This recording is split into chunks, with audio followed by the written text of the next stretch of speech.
Okay, so greetings again and happy holidays. I'm Carrie Massley, and I would like to welcome you to our second virtual table talk of the 2021-22 season.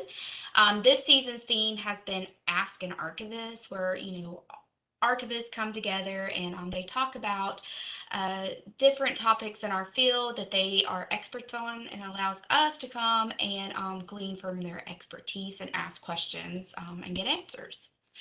So I'm not going to do too much talking because I want us to have plenty of time to hear from Michelle, who will be speaking on intersectional DEI today.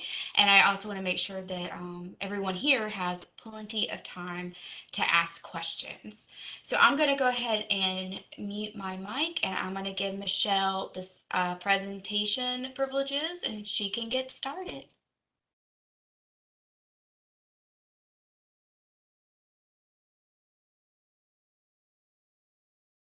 Can you hear me? Yes, we can hear you. Okay, great, because it says that I'm muted. So, okay, so I don't know if you actually just want to turn presenter mode off because I don't have any slides or anything. We're just going to talk kind of uh, a little less formally. So if you want to turn it off, cool. Otherwise, I'll just leave it.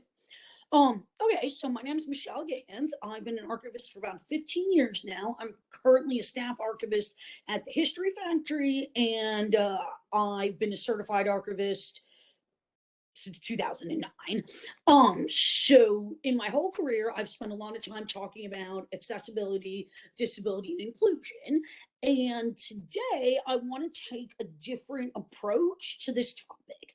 So today we're going to talk about intersectional DEI. And sectionals or intersectionality is an analytical framework for understanding how aspects of a person's social and political identities combine to create different modes of discrimination and privilege.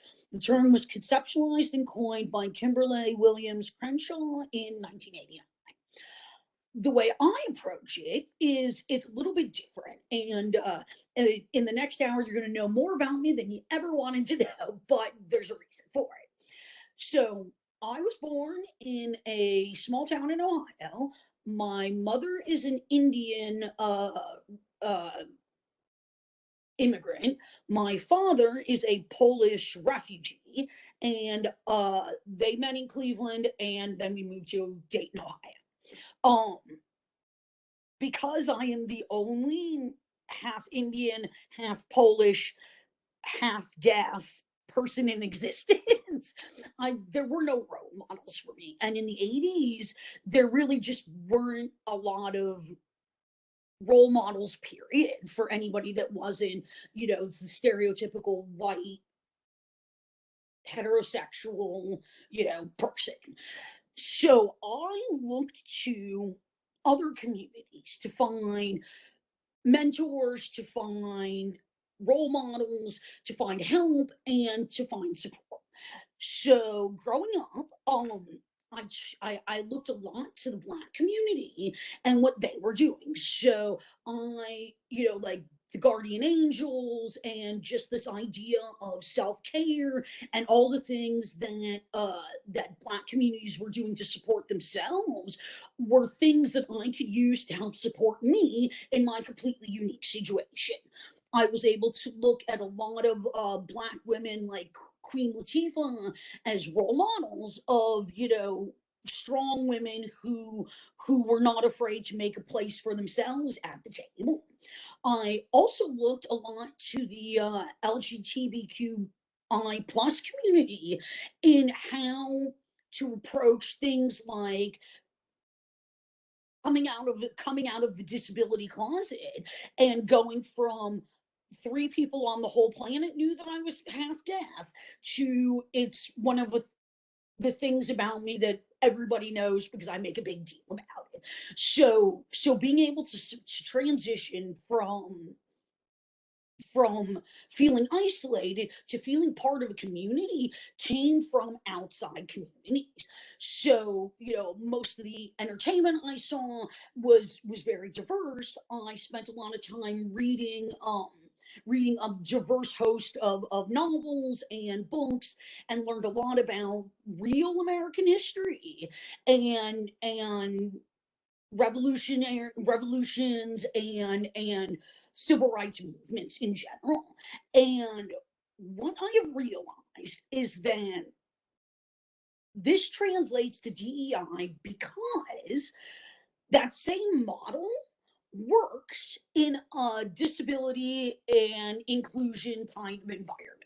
So when you're saying in your institution, I would like my institution more diverse, instead of focusing on one or two demographics that you want to connect better with, you say, I am going to create an environment that makes everyone feel welcome while not necessarily providing every possible accommodation or concession, but making an environment that is comfortable enough that I feel comfortable asking you to make an accommodation or to make an expectation for me or an exception for me. So this first emerged for me in the disability world. And if you know anybody disabled, we all say the same thing. Accessibility tools that work for one disability also work for other disabilities as well as the population as a whole. The biggest example is screen magnifiers. They were designed for people with severe vision problems. They help people who forgot their reading glasses, older people who just, even with their glasses, have a hard time seeing, people like me who just have bad vision and our glasses work great, but it's easier if it's a little bit bigger. It helps everybody. Um, Same thing with making doors wider, making all the accommodations that we make for people cover a multitude of groups. And in that same way, we can create an environment that is welcoming and inclusive. And the way you do that is a million little steps. This is not a one and done project. This is not something that you can just devote 60 hours this month to and then you never have to do it again. What you're doing is you're doing things like creating a space in your environment that is a quiet space. It's a room that has a door that has some sound muffling that you can go into to calm down if your anxiety is overwhelming you, to sit and meditate before you have to go to your next class or your next whatever you're doing, um, for people to pray, whatever religion they are under, um, and just a place where breastfeeding people can take their child and breastfeed in private. um the possibilities go on and on, but the point is you designated one room, and just in the 30 seconds I named so many different things that you can apply it to. So what you want to do is look at all of your environments and all of the points of interaction and go, okay, how can we make this better for everybody? Um, and that may mean doing an environmental scan and looking at the decor in your spaces and saying, okay, what am I saying with the art that I am putting up on the walls? And a great example of this is I know someone whose archive, the very first thing you see when you walk in is a huge floor to ceiling painting called The Hanging Tree, and it was donated by a very, very important alumni. So they weren't going to take it down and they weren't going to move it. But, think about what sort of anxiety that causes when you just walk into a room and you're confronted with a lynching scene. And, there are ways to mitigate that by putting a large label on it explaining the bad reasons that that this was exhibited or this was painted, and then providing more information. But in this case, when it's the first thing you see, you really need to ask yourself, can I move this painting somewhere else while still giving it a prominent place of display, but without triggering people as they walk in my door? And they were eventually able to negotiate and moving it to a different area of the archive where they could put signage and information that you could take with you after you looked at it. So they basically turned a painting that was an embarrassment into a teaching tool. And that way the alumni was still happy, the college was still happy, everybody was still happy, but it didn't trigger anybody. Um, Another thing that you can do that is very, very easy is putting your pronouns when we have these sorts of online meetings, which are all of our meetings now. Put your pronouns down there because I've been doing this for about a year now, and I've noticed that in the years since I started paying attention to this, that more people are going by they them pronouns, more people are comfortable just sort of quietly announcing their pronouns, and it creates an environment that says we are not going to judge you, we are not going to give you crap about this, we will just happily accept whatever you put on the screen here. And it sets the it normalizes just the use of using those pronouns.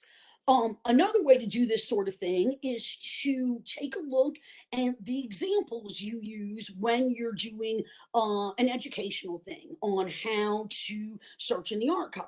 Instead of using, or instead of using Frankenstein, use a book by Ursula Le Guin. Instead of using, John and Sally, look for non-white names to use in that place, which helps normalize the idea that not all names are Anglo-Saxon. And we can stop having this sort of situation where people just are flummoxed by certain people's names, but not others. For example, my last name is Ganz. It's 4 letters. You have no idea how wrong people get this name. They get it less wrong with my dad, who presents as white. So there you go. Um, Other things you can look at are when you create promotional materials, what sort of people are you using to ensure that people see a wide representation. So what you do is if you're creating a pamphlet and it's got 2 or 3 students on it, make one of the students disabled, visibly disabled. Make one of the people, you know, and then pick 2 ethnicities that represent underrepresented communities in your area, if that makes sense. And when we turn this over for question and answer, please feel free to ask me about all of this because it's a little convoluted until you get it, and then it all makes perfect sense. So basically, the way all of this works is you have to look at interactions, environments, unconscious displays, and say, am I being unconsciously skewed towards one community over another? Because that's what you don't want, is that, especially in an archive where people already feel underrepresented and who feel like they have no voice in history, by injecting them into the higher level visibility, you're saying to people, we take you seriously, we see you as an important part of our community, and we're going to put you on some of our materials. The key is to not make it seem like tokenism. So that's sort of the flip side to this, is that you want to make sure that, if you do have one person of color working in your institution, please don't put them on every single, piece of documentation unless they are okay with that.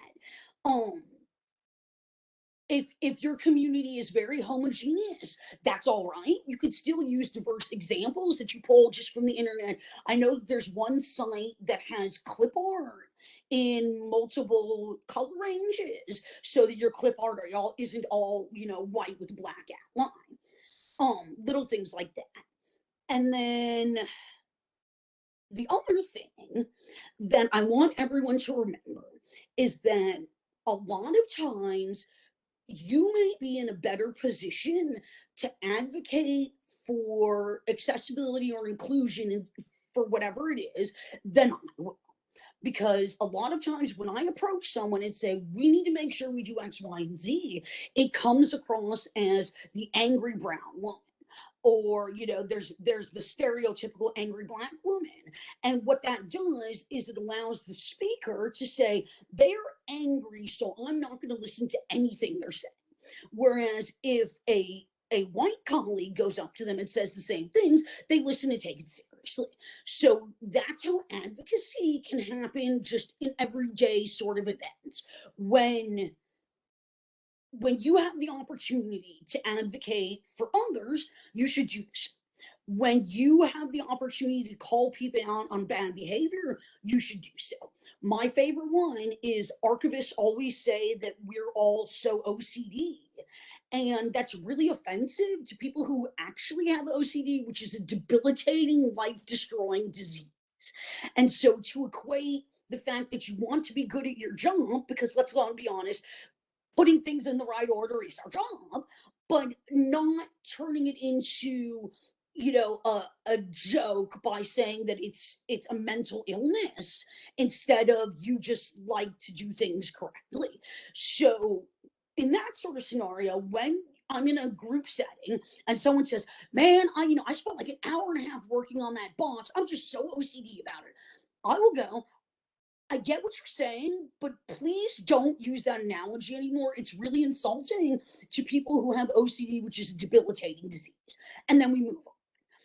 But it forces people to recognize that they are not the only one who may have been upset by what they just heard, and to allow people to know that if you are suffering from a mental illness, then there will be support for you within the institution.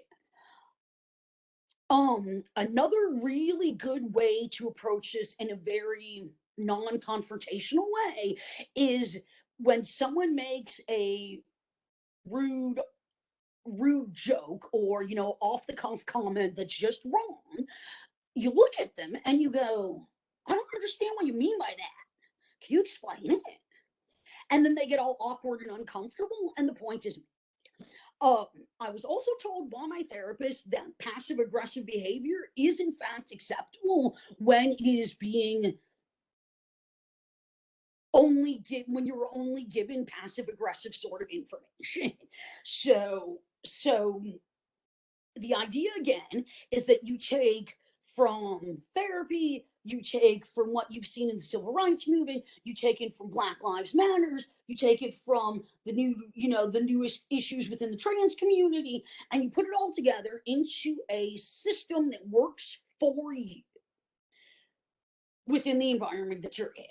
And that's the important thing here, is that while it's great that we have lots of allies, no one is expected to be an ally.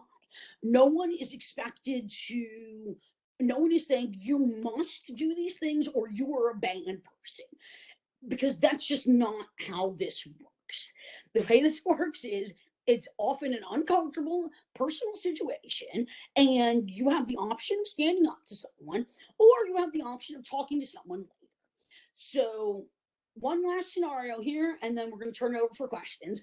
But at a job I was at, there was an instance where I was being bullied on a Slack channel, and someone piped in to say, "Hey, it seems like we're bullying Michelle to do this. Let's stop doing that."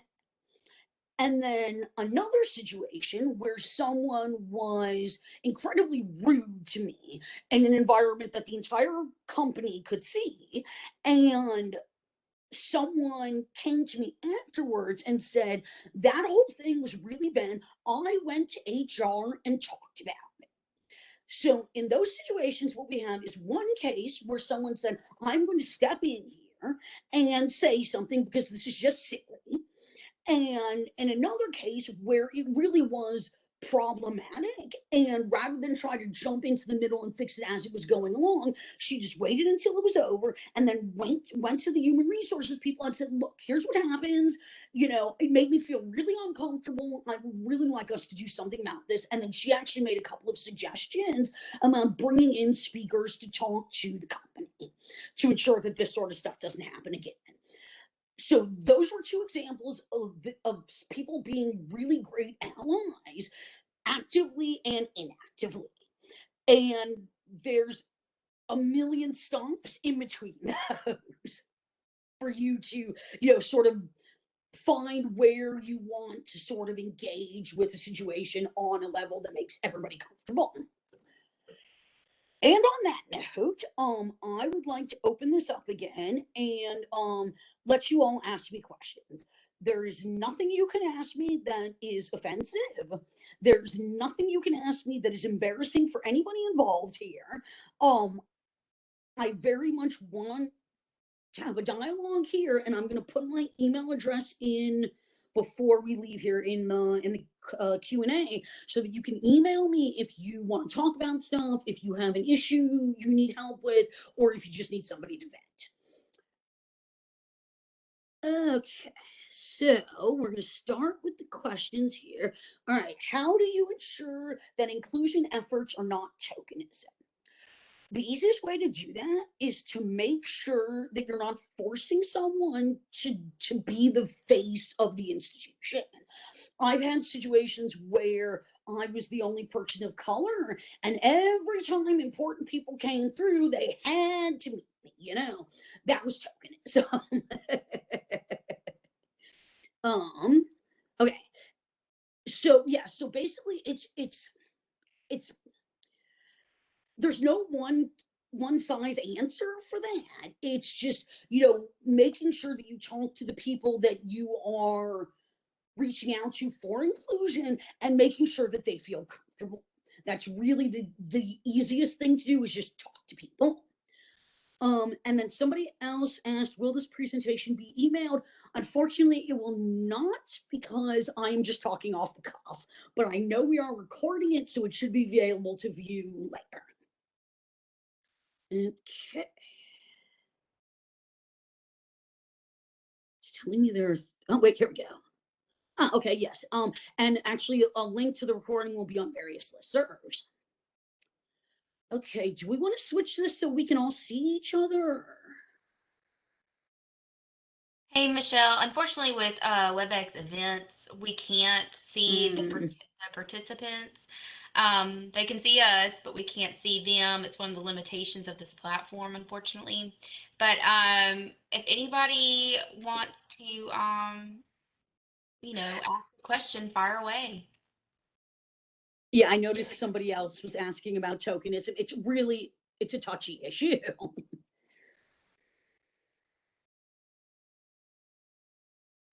Okay, we have a question that says, any recommendations for what to include in an EDI statement? Okay, this is a really great question, because the things you want to avoid is boilerplate generic language. You don't want to go to the internet and copy and paste it from someplace else and plop it into your statement. I think that what you need to do is ask yourself, what communities are we trying to reach out to? Who is missing from our archive? And then and then you create language that makes very clear that you are working towards a more inclusive environment. Um, it's more important that you have passive signals about this than you even have in the statement. So when I say passive symbols of this, I mean, do you have a diverse workforce where you have photos of everybody so you can see that there's a diverse group of people that work there? Do you have language on your website talking about the truth about the current state of your environment and where you're hoping to go? You want to make sure that you make it clear that you don't have all the answers, but you are not expecting the marginalized communities that you're reaching out to do the work. Because this happens a lot in those committee type environments where they're doing this sort of work, where there'll be one person of color in the room and everybody turns to them and they have to do all the emotional labor for it, and that's unacceptable. So in that sort of a situation, if you are seeing a group leaning towards that sort of thing, you just point, you step in and say, I hope we're not going to make so and so do all the emotional labor here. How are we going to divide this up? And sort of lead the conversation over. Um, but in general, what you want to say is we are proud of the communities that we serve. We want to ensure that these voices are represented in our archives, in our programming, and in our long-term plan. And then if possible, give examples or lay out, like, here's what we're going to do. So like in my company, what they did is they did a survey. They hired this outside company and did this environmental survey of the whole company, and they generated this report, came back and said, here are the areas you need to work on. And then management sat down and said, okay, we're going to focus on these two areas this quarter. We'll focus on these other areas the next quarters. And then they said, we're going to do X, Y, and Z to reach the goal of, pillar one. And then actually made steps to do that. And I make sure to tell people about that. Yeah, one of the things I like to do is just, hammer home the idea that you're trying, and recognize that the archives world is a very, very small community, and specific groups within SAA are within the archives world are even smaller. So my point is that if some place is screamingly racist, I guarantee you we all know about it because we all talk to each other. And so you want to make sure that the word of mouth that you're getting is all positive, and it doesn't have to be that we have fixed all our problems. It's that we acknowledge we have problems and here's what we're going to do to fix that. I hope that helps. Okay. Oh, excellent. I'm glad you brought this up. Someone says, what are your thoughts on land acknowledgement statements? How can an organization take action in concert with IA statement to make it more than lip service? Great question. Because often acknowledgement statements can be very, very performative and very lip servicey. I actually talked to a Native American about this, and I said, how do you feel about this? And they said, honestly, it is very performative at this stage. It is very lip servicey, but we are normalizing the idea that it should happen. And that's where a lot of this work, this sort of work is not, a thing that you achieve a goal in your lifetime. It's more than each generation does a little bit better each time. So if this group of individuals is going through the lip service of saying, this is the land acknowledgement, that's fine, because at least we are acknowledging that Native Americans exist. And then the hope is that next generation it will become less performative and more real. Because in my lifetime, I've seen things go from non-existent to performative, back to non-existent, and then finally to acceptance. So what I would say is, when you do a land statement, don't just say, these are the people that used to live on this land. You then either link to more information about the tribe, or you offer more information right there, saying something like, the tribe used to live here. Unfortunately, they were all wiped out in this year. Their language has been preserved by this website. That sort of thing. Okay. And then the next question leads right into this, which is, how do you prevent all of this from seeming performative, especially when sharing context or pieces of your collection in exhibits or social media? Okay, so like we've been saying, all of the tools that you're going to use for one thing works for another thing. And in this case, the key is putting your money where your mouth is, proof that you are actually doing things. So, like, a really great example of this is, let's say you're doing an exhibit, and you could do it on whatever you want, and you decide to do it on the LGBTQ plus history during Pride Month. So what you do then is you make sure you talk about the fact that Stonewall was started by a black trans woman. You acknowledge that there are issues within the community itself with racism, and you talk about the bad as well as the good. So it's like the idea of, you celebrate the joy, but you don't hide the pain, if that makes any sense. And the best way to do that is labels. Labels are great for that. If you're doing on social media, I would either do, like, I'm encouraging a lot of people to do those like TikTok style videos where it's a really short thing where you're talking about something. Or the famous standby is link to other sources of information, because let's be honest, as archivists, we are, well versed in the world of information. So making that, additional extra education as just standard part of things will sort of help that. And the way that works, honestly, is you start small, and it'll feel weird at first, but then it'll become secondhand, and it'll seem weird that you didn't do it before. Okay. There's a question about a listserv, which I can't answer. Um, okay. So there's now a question about, what about people who have disabilities that are not visible? How do you ensure that inclusion efforts include people with non-visible disabilities? This is a very, very important question. I'm glad you asked it.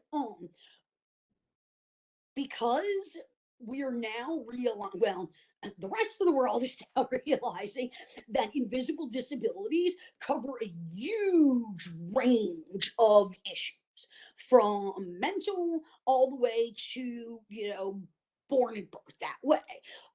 And so in those cases, what you want to do is encourage an environment that is kind. Like, I tend to think about Fred Rogers a lot when I'm talking about this sort of thing, and when I'm thinking about this stuff on my own, is that we just need to be kind, because you don't know what battles people are fighting. You don't know if they have a chronic pain issue. You don't know if their dog is sick and they're really upset. So you need to approach your environment with kindness. That means, and although I'm not sure anybody actually does this anymore, the shushing thing, we got to stop with that.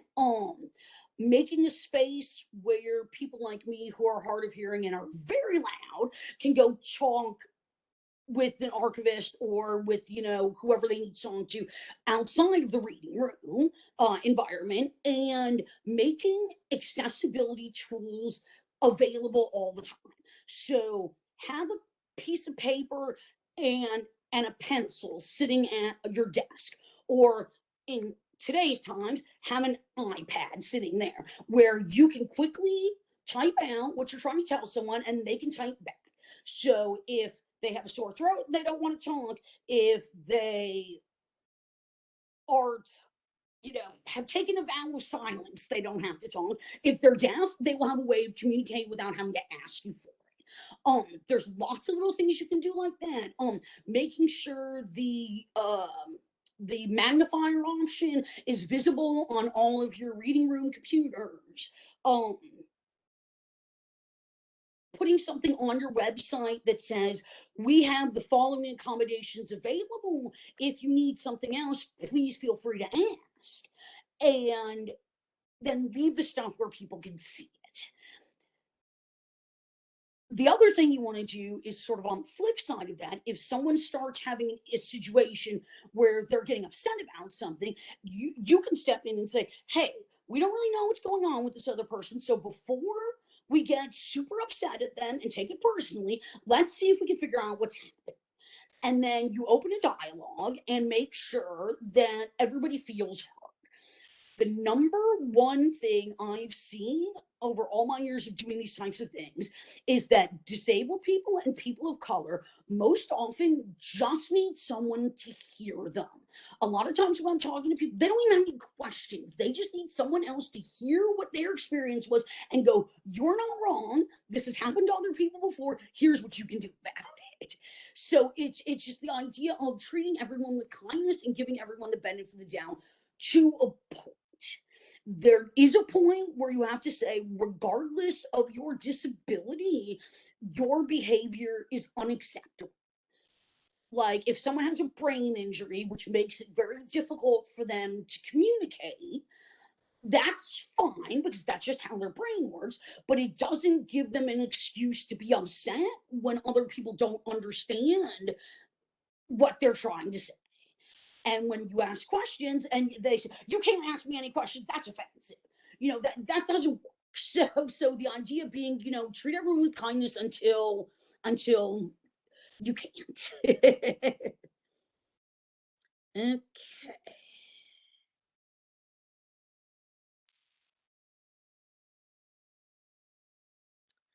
We answered all the questions. I think so. If anyone else has any questions, please chime in.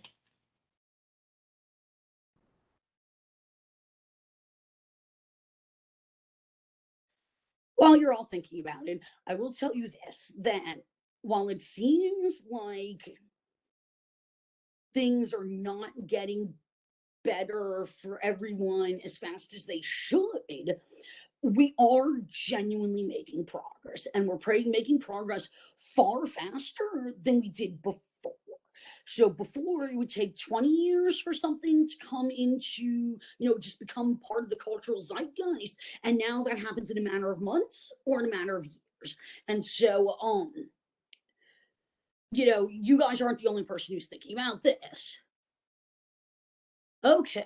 Um, this is great. How would you handle a situation where a person is deaf, but they are always making light of their situation? How do you let them know in a kind way that you feel uncomfortable for them making light of the situation? Okay, this is a really interesting question. And I think that what you need to recognize is that people deal with their disability differently. I am very vocal and open about it. I know other people who have disabilities who refuse to admit that they have a disability. They just have an illness and they refuse to call it a long term disability. That's their choice. Some people approach it with humor, some people approach it with anger. Um, Honestly, what I think this person is doing is that they are trying. This is a technique that we used back in the old days to make other people feel comfortable about the awkwardness around our disabilities. So, like, I have to say, "I'm sorry, can you repeat that?" a lot of times. And so I'll make like a joke like the third time I ask, and to try to make them feel less uncomfortable. So I think that's what you're dealing with here. But what I would like to ask as a follow up to this is, what was it that made you feel uncomfortable? And you don't need to air this here, but just ask yourself, what was it about it that made you feel uncomfortable? Because if it's that you felt like they were degrading themselves, that's different than you just feeling uncomfortable with how they deal with their disability. And I know that sounds a bit cruel, but it's the, and it sort of is, but it's like the one thing that we get as disabled people is that everybody gets to deal with it differently. And I think that we need to remember that no matter what community of people we're talking about, deaf, black, Latino, gay, everybody is still an individual.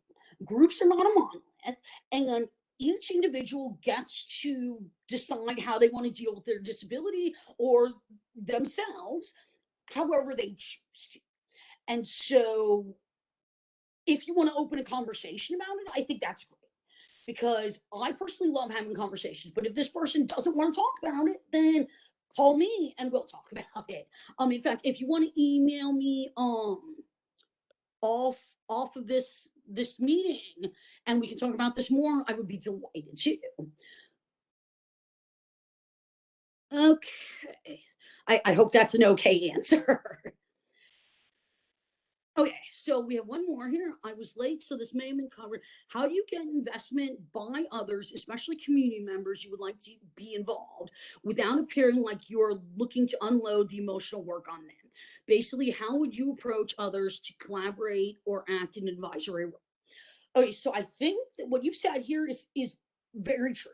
We did touch on this a little bit really early on, but we didn't cover it at length. So, yeah, the idea here is that you cannot look to the community member as the answer to all the questions that you have. What you have to do is you say something like, we are looking to expand our reach into this community. We would love to get your advice on how we can better engage.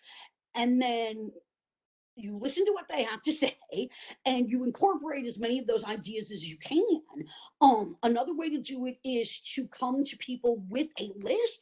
I would like to do X, Y, or Z. Can you let me know if there's anything that I'm missing here or overlooking that would be an alienating or offensive to the people that I'm trying to talk to? Because we are all human and not everybody knows everything. So you're allowed to ask. You just can't say, here is the problem, I'm giving you all the money in the world, you go fix it, and then you walk away and expect reports, once a week on how it's going. You have to be right there with the person putting in the effort. And usually communities that have been severely marginalized in the past there will be a trust barrier. And this is where connections really help. I found that when I was in Tennessee, I couldn't get a lot of buy-in on a lot of my things that I wanted to do because I was presenting them. And as a mixed race woman, they didn't really listen to me. But what I then did is I went to the curator and I said, tell them this. And he went to the administration, told them the thing. They said, wow, this is great. And he came back and said, they gave you approval. So you want to utilize any connections that you have to make a deeper connection to the community. I know that some people would go so far as to, if they were in a small religious community, to actually join the religious institution of the area to interact with people off the clock, as it were, because a lot of times people just need to get to know you as an archival intermediary and explain to them what you're trying to do and what you're not going to do, and then build that trust. That may come from doing free work for some people. It may be, putting on an exhibit that you take to their community for an event that they're having. I always used to go to the Greek organization alumni meetings at homecoming, and I would do an exhibit, or I would do can you name your classmate kind of thing. And after the first year was weird. The second year they were called me to ask about it. The third year they were donating material, and the fourth year they actually started a competition with their fraternal partner about who could do more stuff for the archive. So I hope that actually answers the question.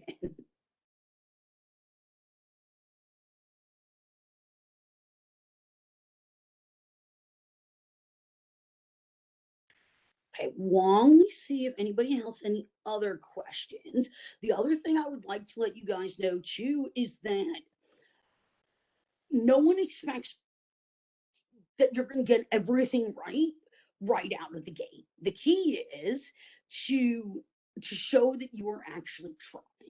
Because if you are trying, then that means you care enough that you're going to be willing to at least try to make things work. The fact that you're at this session right now already shows that you've taken the first step, which is deciding that you want to try to figure out a way to make this work in your institution. So yeah, it's a long conversation. We can keep talking about it. Oh, I'm gonna put my email in the Q&A. It's not the right button. I can find the Q&A. And if anybody wants to email me after we are done here, oh, can I actually add to this? I can't type in here. Carrie will hand out my email address. So Yeah, if I'll put it in the chat.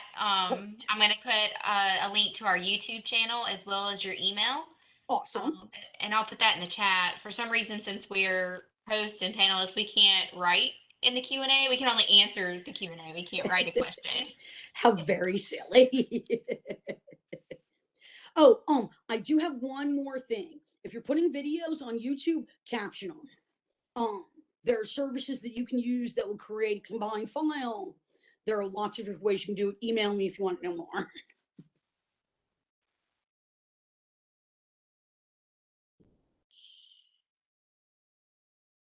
Excellent. Ooh, here we go. We have another question. Yay. How can you approach or implement inclusion concepts if you have donors, boards, and or administration that does not approve these measures or has misconceptions of these issues? This question makes total sense, and it is a very important question to ask.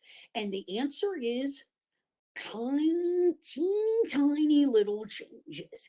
So I spent 8 years making changes in one institution. It felt like no progress was being made. I would get frustrated, I would get upset, we would backslide a little bit, but in the end, I know that I made them more open to diverse donors, to diverse collections, to, to these concepts that were too big for them to grasp. But when you do it sort of subversively, a little bit at a time, then the change comes quietly and they don't really notice it. And then all of a sudden they look at it and go, oh wow, we're doing this, that, and the other thing. And and nobody's really upset because it sort of happened really, really incrementally. Um, I don't know if you were in a position to do this sort of thing or not, but I tended to go rogue a lot, because I was a lone ranger and nobody knew what I did or where stuff was or anything. So I would just sort of forget to ask permission about doing something for a particular community. And then if someone got upset afterward, be like, oh, I'm so sorry. I thought I told you. Here's some cookies. But yeah, it's a lot of work, and that's why I'm saying that I don't want anyone to think that this happens overnight. This is years and years of working, because you have to realize that what you're working against is generations of traditional things that you have to break through. And especially in archives and libraries, the way we've always done it, is the hill that people will die on. And so recognize when it's a lost cause. Like at my last job, I realized at a certain point that it was just a lost cause. They were never going to listen to me. They were never going to do what I recommended. So I stopped pushing and I just started looking for another job, because eventually you have to weigh your own yourself against the problem and say, is this worth causing extra anxiety, extra work, extra stress, extra, whatever it is, cost? Is the payoff going to be worth my investment? And sometimes it's not, and that's okay. We do not all have to be social justice warriors for everything. In fact, I tried that once and it was a terrible idea. I completely burned out. Focus on one or two things and just microcosm in on one thing. And if you can make that work, cool, then try something else. If it didn't work, go back and try something different. Okay, we have 10 minutes.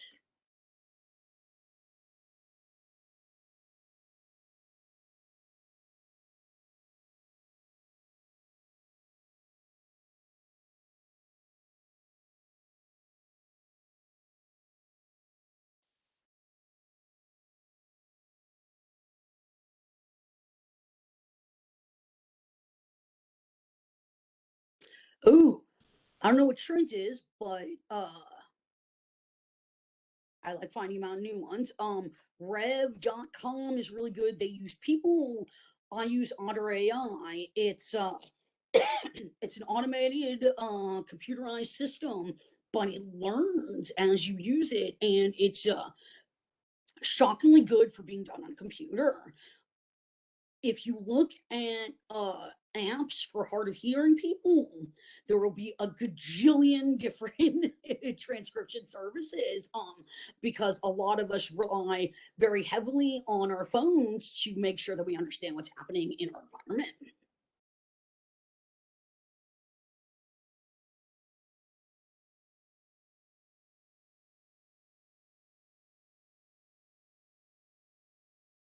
Hey, Michelle, someone just messaged me privately that Adobe Premiere Pro now offers transcription as well.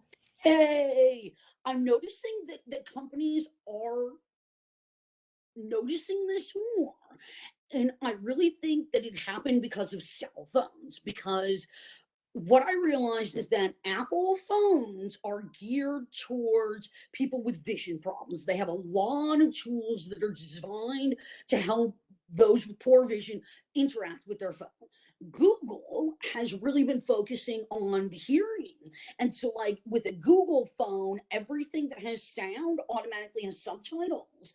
And if you're in Google Chrome, anything that has sound automatically has subtitles. So as people start to see it again, it becomes more normalized. People get used to the idea. And then it feels weird when it's not there. I hear a lot of people tell me they use closed captions and they have no hearing problems whatsoever. It just helps them make sure that they didn't miss anything, or that, something in a dialect wasn't misheard. And, like my little brother using it, he is in no way deaf.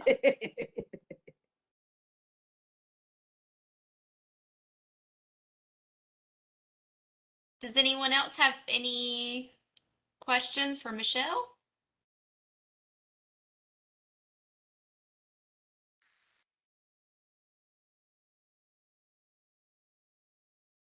We do have a comment from someone. Hello. Okay, so I want to stage even using subtitles captioning programs, but you may need to go. Oh, yeah, yeah, yeah, that is true. When when run things through Otter AI, I absolutely have someone go through and check it. Because there usually are a few things that they need to fix. But man, it has gotten a lot better than it used to be, because computer generated transcriptions used to be garbled nonsense before, and they're actually pretty decent now.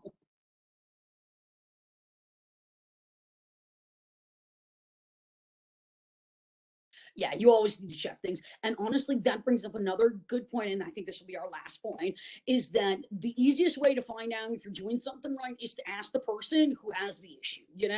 So I know someone whose reading room went through and they redesigned the whole reading room to make it completely accessible, and they brought someone with a wheelchair through and someone who was completely blind through, and made sure that they could get to all the stuff they needed to get to. It took one day for both of them to go through. They gave a ton of really great advice, and they were able to incorporate that into the planning phase. And a lot of inclusive design people are doing that same sort of thing, where they're just reaching out to the community and saying, hey, can we work with you to work out the bugs in this?